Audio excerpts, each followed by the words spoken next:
जी हाँ, स्वागत है आपका। तो जेवलिन का वजन, हाँ जी हाँ, जेवलिन से बनने वाले महत्वपूर्ण और परीक्षा उपयोगी प्रश्न, जी हाँ, कंप्लीट कोर्स के लिए यहाँ मैसेज करके आप जानकारी कर सकते हैं। देखिए, जेवलिन पुरुषों के लिए होना चाहिए 800 ग्राम। जेवलिन का वजन पुरुषों के लिए कितना होना चाहिए? 800 ग्राम। और जेवलिन का जो भार है वो महिलाओं के लिए कितना होना चाहिए? 600 ग्राम। ये कॉन्सेप्ट क्लियर, बिल्कुल क्लियर होना चाहिए, क्योंकि इस पेपर में आना तय है।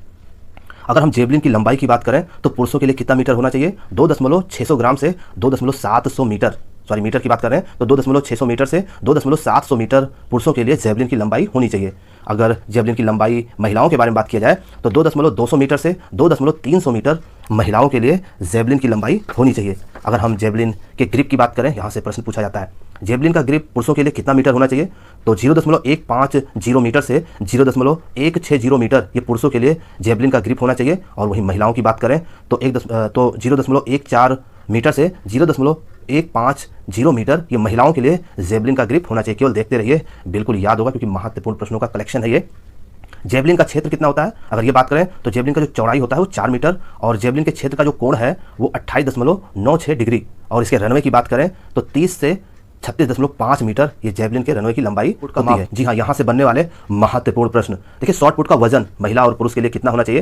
देखिए, शॉर्ट पुट का वजन पुरुषों के लिए 7.260 किलोग्राम होना चाहिए और महिलाओं के लिए शॉर्ट पुट का वजन 4 किलोग्राम होना चाहिए। तो ये दो महत्वपूर्ण बिंदु हो गया। अगर शॉर्ट पुट में व्यास की बात करें तो पुरुषों के लिए शॉर्ट पुट का व्यास 110 से 130 mm होना चाहिए, जबकि अगर महिलाओं के बारे में बात करें तो शॉर्ट पुट का जो व्यास है वो 95 से 110 mm होना चाहिए।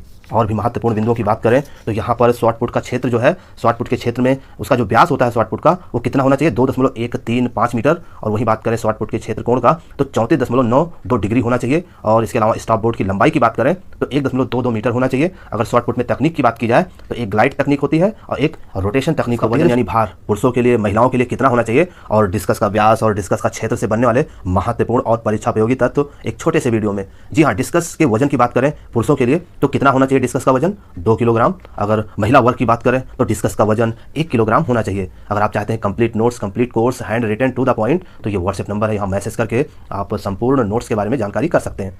अब डिस्कस के व्यास की बात करें तो पुरुषों के लिए डिस्कस का व्यास 219 mm से 221 mm और डिस्कस के व्यास की बात करें महिला वर्ग के लिए तो 180 से 182 mm होना चाहिए। अगर हम डिस्कस के क्षेत्र की बात करें तो डिस्कस के क्षेत्र में उसका जो व्यास है, डिस्कस का व्यास 2.50 मीटर होना चाहिए और डिस्कस का जो क्षेत्र का कोण है वो 34.92 डिग्री होना चाहिए। हैमर थ्रो का भार और इसका व्यास और हैमर थ्रो का क्षेत्र, तार की लंबाई, इससे बनने वाले महत्वपूर्ण और परीक्षा उपयोगी तत्व। जी हाँ, हैमर थ्रो का वजन पुरुषों के लिए कितना होना चाहिए? 7.260 किलोग्राम। इसके अलावा अगर महिला वर्ग की बात किया जाए तो हैमर थ्रो का जो भार है महिला वर्ग के लिए 4 किलोग्राम होना चाहिए। इसके अलावा कंप्लीट कोर्स के लिए हैंड रिटन नोट्स के लिए आप ये मैसेज करके यहाँ पे आप कंप्लीट नोट्स के बारे में जानकारी कर सकते हो। कम समय में बेहतरीन तैयारी कर सकते हैं, क्योंकि आपके पास हथियार नहीं होगा तो आप कैसे मार करेंगे। अगर बात किया जाए हैमर थ्रो के व्यास का तो पुरुषों के लिए 110 से 130 mm होना चाहिए और हैमर थ्रो के भार का, हैमर थ्रो का जो महिला वर्ग के लिए जो व्यास होना चाहिए वो 95 से लेकर के 110 mm होना आवश्यक है। ये महत्वपूर्ण बिंदु जो पेपर के लिए बहुत ही आवश्यक है। और हैमर में जो तार की लंबाई होती है वो पुरुषों के लिए कितना होना चाहिए? 1175 mm से 1215 mm। और महिला वर्ग की बात करें, तार की लंबाई, हैमर के तार की लंबाई महिला वर्ग के लिए तो 1150 से 1195 mm होना आवश्यक है। अगर वही बात करें हैमर थ्रो के क्षेत्रफल के बारे में तो हैमर थ्रो का जो व्यास है वो 2.135 मीटर होना चाहिए और हैमर थ्रो का जो क्षेत्र कोण है वो 34.92 डिग्री होना। और परीक्षा उपयोगी तत्व, जी हाँ, 5 पॉइंट है जो अक्सर पेपर में पूछा जाता है। पहला पॉइंट है, एक टीम में रिले दौड़ में कुल कितने खिलाड़ी होते हैं? तो एक टीम में रिले दौड़ में कुल 4 खिलाड़ी होते हैं। अगर दूसरे पॉइंट की बात करें तो रिले दौड़ में एक्सचेंज जोन कितने मीटर का होता है? एक्सचेंज जोन 20 मीटर पर होता है। और वहीं बात करें तीसरे पॉइंट की कि एक्सेलरेशन जोन कितने मीटर पर होता है? 10 मीटर पर होता है। अगर वहीं बात करें रिले दौड़ में कि बैटन का वजन कितना होता है तो इसका सही जवाब होगा 50 ग्राम। और पांचवें पॉइंट की बात करें तो बैटन की लंबाई कितनी होनी चाहिए? 28 से 30 सेंटीमीटर होना चाहिए। यानी रिले दौड़ में बैटन की लंबाई 28 से 30 सेंटीमीटर होना आवश्यक है। तो ये थे रिले दौड़ से बनने वाले ट्रिपल कूद, हाई जंप, पोल वॉल्ट और जेवलिन थ्रो के लिए कितने मीटर का होना चाहिए, बेहद महत्वपूर्ण प्रश्न। अगर आपको कंप्लीट नोट्स चाहिए, हैंड रिटन और अट्रैक्टिव नोट्स, तो ये व्हाट्सएप नंबर है, यहाँ से मैसेज करके आप संपूर्ण नोट्स के बारे में जानकारी कर सकते हैं। नंबर 1 है, लंबी कूद के लिए रनवे की लंबाई कितने मीटर होनी चाहिए? तो 35 से 40 मीटर। ट्रिपल कूद के लिए रनवे की लंबाई कितनी होनी चाहिए? 40 से 45 मीटर। और वहीं बात करें हाई जंप की तो हाई जंप की रनवे की लंबाई 15 से 20 मीटर होना आवश्यक है। वहीं बात करें चौथे पॉइंट की, पोल वॉल्ट की लंबाई, रनवे की लंबाई पोल वॉल्ट रनवे की लंबाई 40 से 45 मीटर और इसके अलावा जेवलिन थ्रो के रनवे की लंबाई कितनी होनी चाहिए, 30 से 36.5 मीटर। ये हो गया रनवे की लंबाई से बनने वाला एकदम टू द पॉइंट जो परीक्षा के लिए महिला और पुरुष के लिए कितना होना चाहिए, इससे बनने वाले महत्वपूर्ण प्रश्न। यहाँ से अक्सर प्रश्न पूछा जाता है 100 मीटर दौड़ में महिलाओं के लिए बाधा की ऊंचाई कितनी होनी चाहिए, तो 0.84 मीटर। और वहीं बात करें 110 मीटर दौड़ में पुरुष वर्ग के लिए बाधा की ऊंचाई कितनी होनी चाहिए, तो 1.067 मीटर। कंप्लीट कोर्स के लिए ये व्हाट्सएप नंबर है, यहाँ से मैसेज करके आप जानकारी कर सकते हैं। अगर बात करें 400 मीटर दौड़ के लिए महिला वर्ग के लिए बाधा की ऊंचाई कितनी होनी चाहिए, तो 0.76 मीटर। और वहीं बात करें 400 मीटर दौड़ पुरुष वर्ग के लिए बाधा की ऊंचाई कितनी होनी चाहिए, तो 0.914 मीटर, यानी 0.914 मीटर। ये बाधा के वाले महत्वपूर्ण और परीक्षा उपयोगी तथ्य। जी हाँ, कंप्लीट कोर्स के लिए ये व्हाट्सएप नंबर है, यहाँ से मैसेज करके आप कलरफुल नोट्स के बारे में जानकारी कर सकते हैं। और आदर्श तरणताल, इसकी लंबाई 50 मीटर और चौड़ाई 25 मीटर होना चाहिए। अगर तरणताल की बात करें, आदर्श तरणताल की बात करें, तो इसका ताप कितना होना चाहिए, 25 से 28 डिग्री सेल्सियस होना चाहिए। आदर्श तरणताल के वाटर की जो टेम्परेचर है वो 25 से 28 डिग्री सेल्सियस।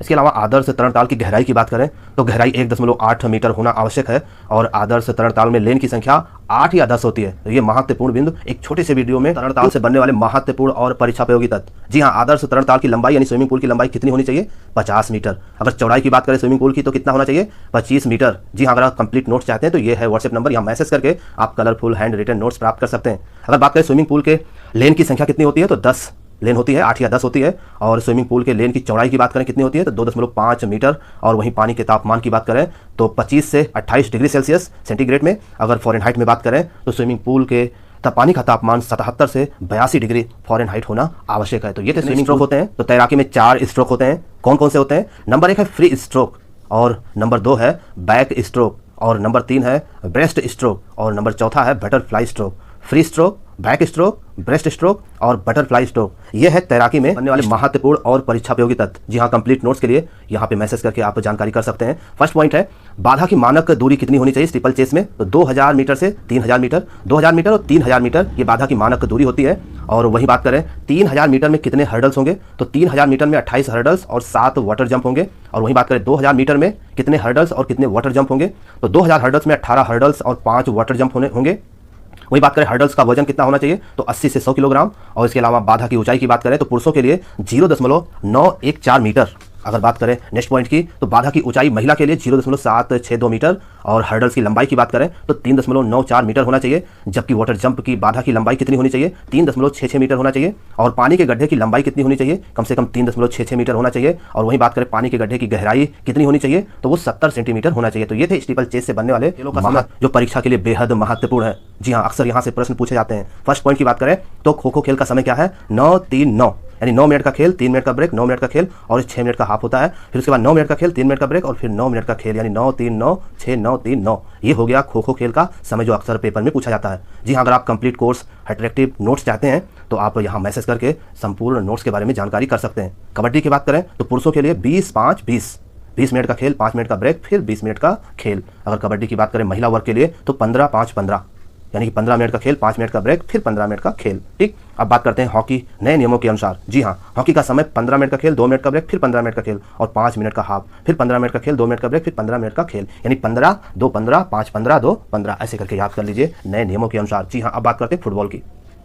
फुटबॉल का जो समय है 45 मिनट का खेल, 15 मिनट का ब्रेक, फिर 45 मिनट का खेल। 45-15-45 ये है फुटबॉल खेल का समय। और बॉक्सिंग की बात करें तो 3 मिनट के 3 राउंड, जिसमें से 60 सेकंड का ब्रेक, यानी 1 मिनट का ब्रेक पुरुषों के लिए दिया जाता है। इसके अलावा बॉक्सिंग की बात करें 3 मिनट के 3 राउंड, प्रत्येक राउंड के बाद 1 मिनट का ब्रेक, ये महिला के लिए। और उसके बाद में बात करते हैं बैडमिंटन के लिए, तो 21 अंक के 3 सेट, ये हो गया बैडमिंटन का खेलों का समय, 21 अंक के 3 सेट।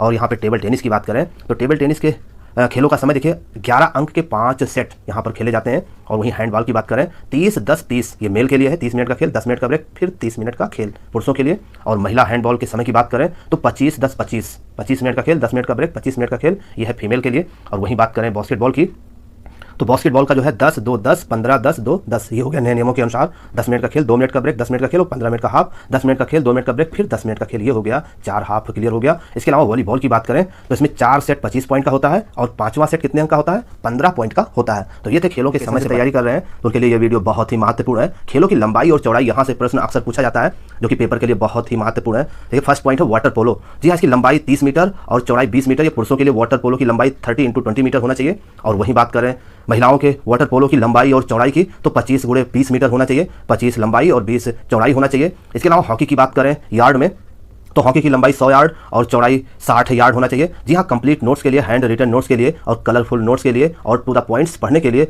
ये व्हाट्सएप नंबर है, यहाँ मैसेज करके आप नोट्स के बारे में जानकारी कर सकते हैं। हॉकी की लंबाई की बात करें मीटर में तो लंबाई 91.40 मीटर और इसकी जो चौड़ाई होती है वो 55 मीटर। और कबड्डी की बात करें पुरुषों के लिए तो 13 × 10 मीटर ये होना चाहिए कबड्डी की लंबाई और चौड़ाई। अगर महिलाओं की कबड्डी की बात करें तो 12 × 8 मीटर यानी 12 × 8 मीटर कबड्डी की लंबाई और चौड़ाई महिलाओं के लिए होना चाहिए। जबकि बैडमिंटन की बात करें तो डबल्स के लिए 44 × 20 फीट होना चाहिए और बैडमिंटन सिंगल्स के लिए 44 × 17 फीट होना चाहिए। और इसके अलावा अगर बात की जाए डबल्स के लिए मीटर में बैडमिंटन की लंबाई और चौड़ाई की तो 13 × 40 इसकी लंबाई होनी चाहिए, चौड़ाई 6.10 मीटर होना चाहिए डबल्स के लिए। और वहीं बैडमिंटन की बात करें सिंगल्स के लिए तो इसकी लंबाई 13.40 × 5.18 मीटर यानी कि 13.40 मीटर इसकी लंबाई और 5.18 मीटर ये चौड़ाई होनी चाहिए बैडमिंटन कोर्ट सिंगल्स के लिए। तो ये महत्वपूर्ण खेलों की लंबाई। बात करते हैं फुटबॉल की। जी हाँ, फुटबॉल की लंबाई की जो होती है 90 से 120 मीटर और इसकी जो चौड़ाई होनी चाहिए मैदान की 45 से 90 मीटर होना चाहिए। इसके अलावा अगर फुटबॉल की बात करें तो इसकी जो यार्ड में बात करें तो फुटबॉल के मैदान की लंबाई 100 से 130 यार्ड और इसकी जो चौड़ाई है 50 से 100 यार्ड होना आवश्यक है। वहीं बात करें खो खो की तो खो खो की लंबाई 27 मीटर और चौड़ाई 16 मीटर यानी 27 × 16 मीटर होना चाहिए। और वहीं वॉलीबॉल की बात करें तो 18 × 9 मीटर और वहीं पोलो की बात करें तो 275 × 180 मीटर होना चाहिए। वहीं बात करें बास्केटबॉल की तो 28 × 15 मीटर इसकी लंबाई और चौड़ाई होनी चाहिए। और इसके अलावा स्विमिंग पूल की बात करें तो 50 × 25 मीटर और मैराथन दौड़ की बात करें तो 26 मील 385 गज या फिर अगर हम किलोमीटर में बात करें तो मैराथन दौड़ की दूरी 42.195 किलोमीटर होना चाहिए, जो अक्सर पेपर में पूछा जाता है। जी हाँ, फर्स्ट पॉइंट की बात करें तो खो खो की लंबाई और चौड़ाई कितनी होती है तो खो खो की लंबाई 27 × 16 मीटर। जी हाँ, अगर आप कलरफुल हैंड रिटन और अट्रैक्टिव नोट चाहते हैं तो ये व्हाट्सएप नंबर है, आप मैसेज करके आप इसके बारे में जानकारी कर सकते हैं। वॉलीबॉल मैदान की लंबाई चौड़ाई 18 × 9 मीटर और हॉकी की यार्ड की बात करें तो 100 × 60 यार्ड होती है। और पोलो की बात करें तो 275 × 180 मीटर ये होती है लंबाई और चौड़ाई पोलो की। अगर कबड्डी की बात करें तो 13 × 10 मीटर और वाटर पोलो की बात करें तो 30 × 20 मीटर और बैडमिंटन कोर्ट की बात करें तो 44 × 20 फीट। और इसके अलावा बास्केटबॉल की बात करें तो 28 × 15 मीटर और हैंडबॉल की बात करें तो 40 × 20 मीटर और फुटबॉल की बात करें तो 100 से 110 × 64 से 75 मीटर यानी 100 से 110 मीटर लंबाई और 64 से 75 मीटर चौड़ाई होना चाहिए फुटबॉल मैदान की। तो ये थे टॉप 10 मेजरमेंट जो अक्सर पेपर में पूछा जाता है। धन्यवाद।